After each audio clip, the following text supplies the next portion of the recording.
Well, thank you very much, Julie, for joining us today and taking the time to discuss working with students with anxiety. Could you just tell us a little bit to start off with about the course and the sort of situations that might come up?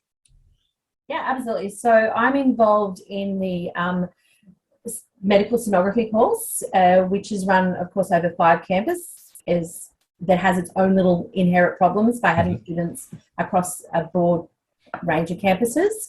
It is a high stakes course because we're not only having to meet the AFQ accreditation, which I think is a level 8, Yep. we're also having to meet the outside standards of level accreditation from our outside body. So you've got a few taskmasters to please. Yeah, so they have very strict guidelines as to what level we have to get up to and what it takes to get our students up to the graduate level to enter the profession as an entry-level sonographer. So when you think about working with a student who may be suffering from anxiety, how does that manifest? What sort of things do you notice?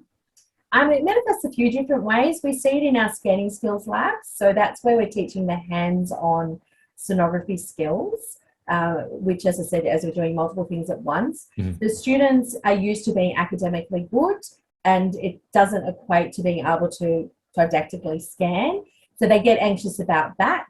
You know, it's like, why can't I see it? Why can't I recognise? Why is it so hard?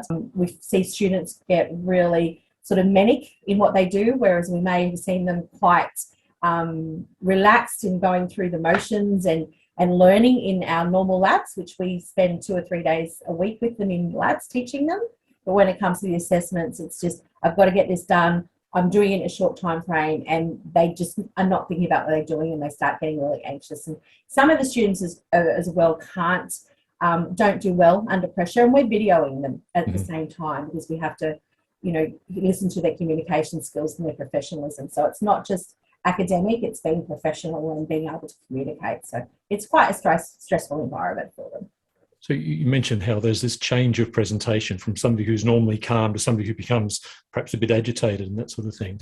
Are there any other signs that a student is heading towards having a bit of a problem with anxiety? Sometimes they will just break down. Just in normal scanning skills, I've had an example of a student that seemed to be going okay, but have walked outside and have been in tears.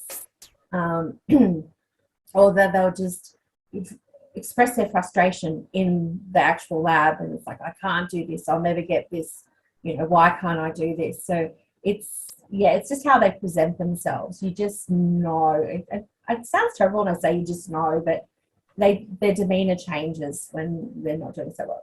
But when you've noticed a student struggling with anxiety, what sort of things do you do? What do you implement?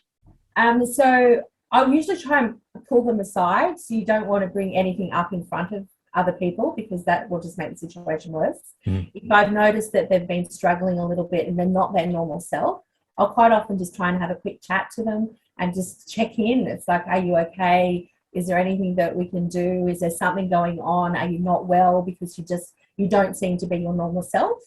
In most cases, the students will actually like that, and they will start talking to us. And then I'll just have a general chat. I leave that communication open with them. I let them tell me whatever they want. I don't pressure them to tell me what's going on. I just, you know, if they just say, yeah, there's a lot going on, I go, well, you can tell me or not tell me, that's okay, but this is what we can do. You know, we can, for example, in our scanning skills, there's a unit coordinator. So I said, why don't you reach out to them and have a chat to them about what you're struggling with? You can talk to me if you don't want to talk to them, and, you know, give me permission to see them. And there are times when I always bring up that the counsellors, the university counsellors are there, not just for university and academic problems, but also general life issues that they may, and personal issues they may be going with. I found it interesting you said that students generally appreciate it. Because I guess as staff, we often are a bit reluctant to go there and open Pandora's box, you know, because we're not sure what we're going to... Yeah, you want to shut the box again very quickly, but, you know, we've got to do that because, you know, we've got a duty of care for those students. They are under, you know, they are under us and our responsibility. And quite often it's the pressures of that life, work, university. It's a full-time course, but they've still got to live. And things just add up, you know, on top of them. So. So at what point do you say, well, I need to refer this student on? Where do you kind of make that, where do you draw that line? Like for me, it's a little bit of a gut instinct. I have done the university student in distress courses that have been offered, which I found very helpful. But it's just when I've reached all I can say, you know, I'm not an expert. I don't go giving my opinion on where I think they're at. If it's something that's simple that I can just say that, well, we can talk to the unit coordinator and we'll be able to sort this out. But if it's something that is way beyond where I am, there's a couple of things that I have done on a campus level. We do have a mental health first aid officer, so at times I have actually gone and asked her advice. Mm-hmm. Sometimes she will come out and chat to that student, or sometimes she says, no, you've done the right thing, you know, you don't have to do anything else. And there are times when I just know that I offered the student the counselling and I'll say, I can contact counselling for you if you want me to. I'm not just going to ring counselling and tell them that you need to see them. I will always give them the choice that I can contact and try and escalate them getting to counselling, but it has to be with their permission. So would you have any general advice for staff in terms of working with students who they suspect may be anxious? Yeah, I think we have to be aware of it. We have to not pretend that it's not there, and we have to be proactive.